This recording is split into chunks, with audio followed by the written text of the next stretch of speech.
दिल्ली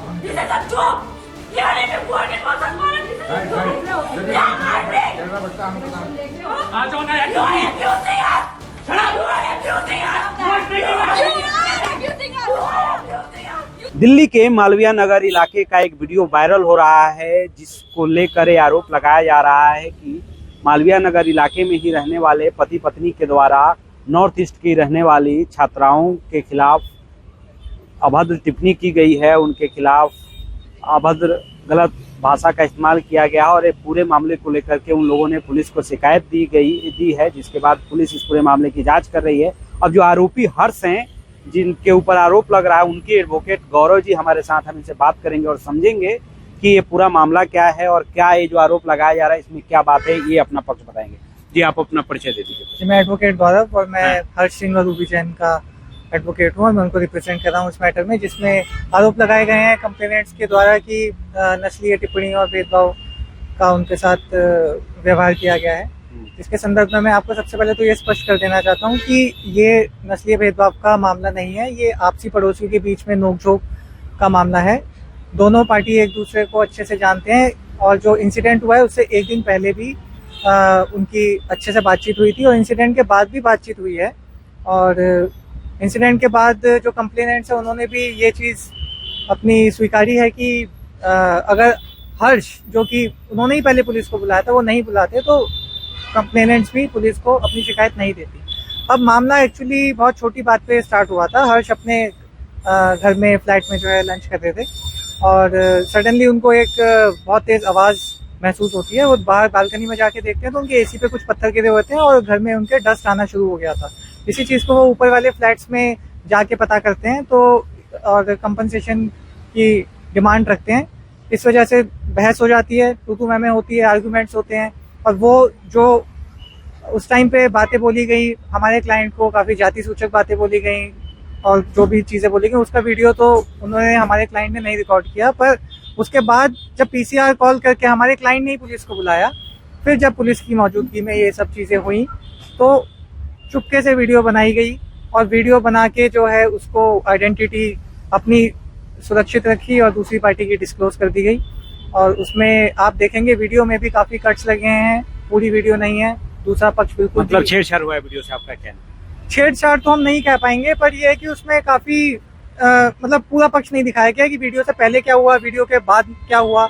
और जो बातें बोली गई मेरे क्लाइंट्स द्वारा उसके लिए वो खेद व्यक्त करते हैं और वो इस तरीके का उनका व्यवहार कभी भी नहीं रहा है और वो बहुत लॉ अबाइडिंग सिटीजन रहे हैं, बल्कि सोशल एक्टिविस्ट भी हैं प्रोफेशन से। और उन्होंने ऐसे ही सिमिलर केसेस में काफ़ी आवाज़ उठाई है लोगों की। आप उनके सोशल मीडिया हैंडल्स, जो कि अब उनको इतने ऑब्सीन कमेंट्स और भद्दे गालियां दी जा रही है उनकी वाइफ को across the social media platforms, तो उन्होंने इस संबंध में उन लोगों ने भी कोई शिकायत दी है क्या?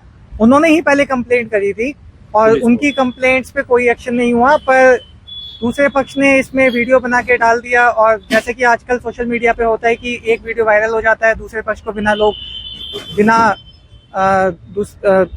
कंक्लूजन पे पहुंच जाते हैं और मीडिया ट्रायल स्टार्ट कर देते हैं।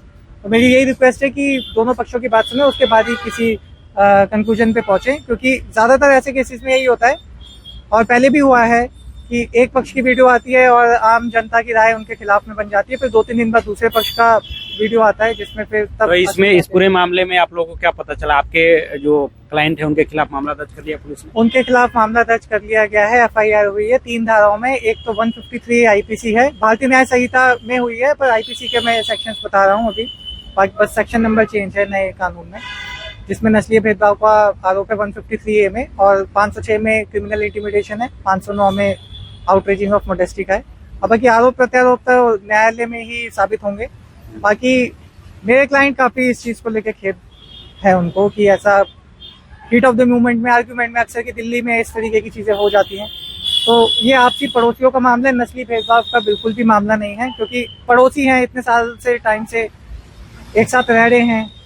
बस ये है कि कोई दिन खराब होता है तो चीज़ें दोनों तरफ से बोली जाती हैं। तो हमारे क्लाइंट का मतलब आप भेदभाव वाली भाषा का इस्तेमाल नहीं, भेदभाव का इस्तेमाल किया गया है, उसके लिए ही वो वो कर रहे हैं, पर भेदभाव की उनकी मंशा नहीं थी।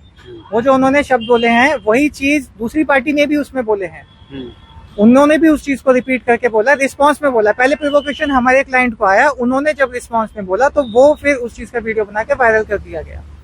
क्योंकि जो दूसरा पक्ष है उनको शायद हिंदी सही से आती नहीं है, वो नॉर्थ ईस्ट स्टेट के हैं, तो उनकी बातें जो हैं, जो उससे पहले उन्होंने किया था वीडियो से पहले, और जो वो मीडिया के सामने नहीं है, तो इस वजह से काफी मेरे क्लाइंट्स को मेंटली हैरेस किया जा रहा है। एक ऑर्गेनाइज कैंपेन चलाया जा रहा है और उनको थ्रेट्स तो मिल ही रहे हैं, वो काफी मेंटली डिस्टर्ब भी है इस मैटर की वजह से, और वो जरूर अपना जो है खुद भी आके पक्ष रखेंगे। तो आप कानूनी पक्ष आप लोग अपना रखेंगे अदालत में? हाँ जी, एक तो कानून का पक्ष तो अदालत में रखेंगी, और जो ये साइबर बुलिंग हो रही है, जो एक तरीके से उसको लेके भी कंप्लेंट कंसीडर कर रहे हैं, डिफेमेशन का भी कंसीडर कर रहे हैं, जिन जिन आउटलेट्स ने खास करके इसको एम्पलीफाई किया है, एक और आइडेंटिटी डिस्क्लोज की है, और एक महिला तरीके से जी महिला की, और डॉक्सिंग जिसको कहते हैं आम भाषा में। तो आप देख सकते हैं ये जो आरोपी हर्ष हैं, उनके एडवोकेट हैं गौरव जी। इनका कहना है कि हम लोग जो एक पक्ष दिखाया गया है उस वीडियो में, और उनकी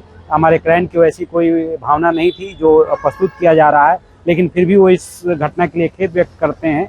हम भी अपना पक्ष अदालत के सामने और कानून के सामने रखेंगे।